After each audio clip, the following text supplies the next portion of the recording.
Hey, Jordan, just curious obviously with Javante and Michael out, you got some new running backs that are going to be kind of stepping in and being relied on pretty heavily against Texas A&M. What are some of the strengths that, the likes of British Brooks bring or Josh Henderson or Elijah Green? What are some of their strengths that they kind of bring to the table as running backs? I think some of the strengths that they bring are they're just being new backs. A lot of people are watching film, watching the backs that we did have. They made the decision to opt out and better themselves, and I'm all for that. And just the backs we got, we see them every day in practice. All of them got speed, all of them got power, and they've all been learning from Vontae and Mike as well. So as an O-line and as an offense, we got as much faith in them as we did our backs before. Thanks, Jordan. Okay, let's go over to Pranav Rama.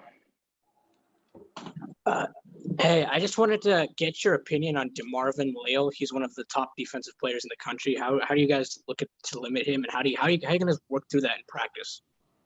I mean, if you could give me a number, I don't really know who that is. Like Dad said, I'm a ball player. Like I just go out there every day, play football. I'm not really worried about who's lined up across from me. I know they got some talent on the D line. But as an O-line, we've been playing together this whole year. We showed some highs and some lows, but we're ready to shell out and put this team on our back. Thanks. All right, move over to Andrew Jones. Hey, Jordan, some of the guys and also Coach Brown yesterday talked about the chip on the shoulder that you guys have. With the opt-outs, people are saying you guys don't have a chance, all your stars are gone. Maybe the team should opt out. What are your thoughts on that? And have you guys talked much about it? And is there a real chip? Can a chip actually be a real thing going into a game like this? I don't really know much about like a chip on a shoulder, but I know, like Daz just said before, all of us are football players, and everyone is going to make the best decision for them.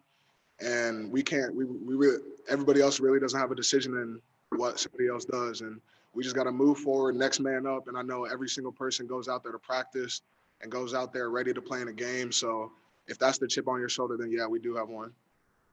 The next man up thing, it's just kind of as if maybe they got hurt in practice, they're just not available. You guys just move forward. Is that sort of the mentality that you have when you get into the grind of the season, that whoever's ready to be there is there? That's kind of the mentality?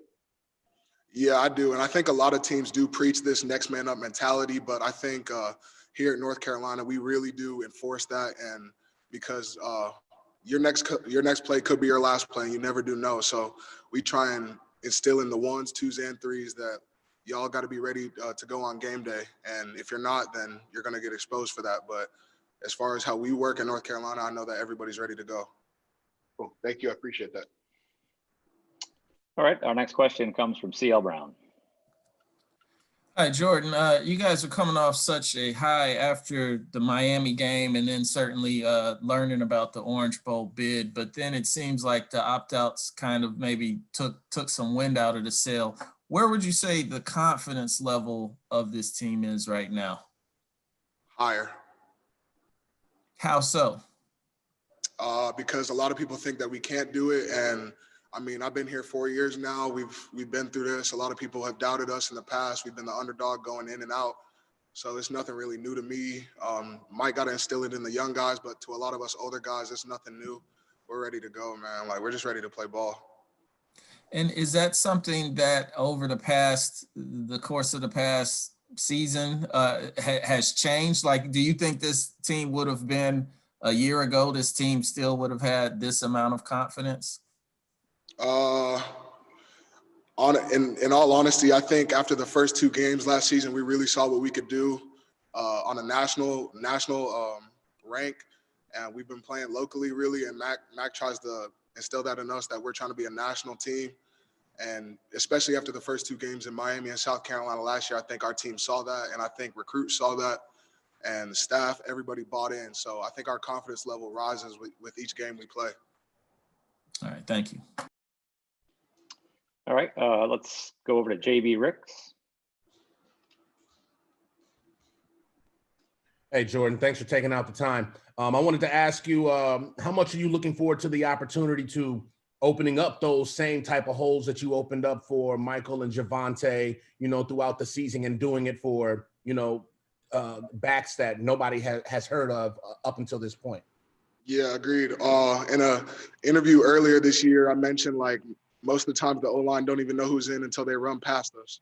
And I think that's a good thing because with the backs that we got now, same thing in practice, we don't even know who's really back there. But when they run past us, we know.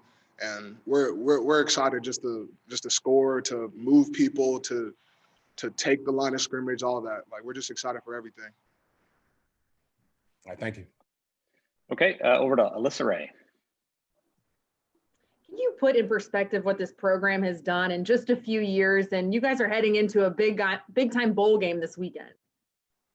Yeah, perspective. Like I said, being here 4 years, these last 2 years have been incredible with Coach Brown and bringing the staff in and just everyone really buying in.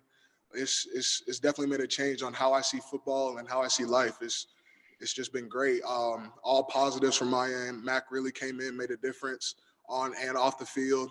He's trying to make our future better, and that's what we love. And as soon as we all bought in, this family just became closer and closer. And just the perspective of that, I don't know if people can see it from outside, but this is a close unit. We're all for each other, regardless of personal decisions. Like, this is a family. Thank you. All right, today's final question for Jordan comes from Taylor Vippolis. Hey, Jordan. What advice could you give as a veteran to some of these younger guys to kind of help keep their emotions in check where you're going up against a top 5 opponent in a major game like the Orange Bowl? What's good, Vip? To be honest, my biggest piece of advice will probably be practice how you want to play, just because, in my opinion, practice is way harder than a game. Once I get out in the game, I could just go out and do what I do best, and that's just compete. And it's really the emphasis on competing that's half the battle. Just going out there to fight and knowing that you got 10 other brothers, really 100 other brothers out there that got your back. That's what I would preach to the young guys.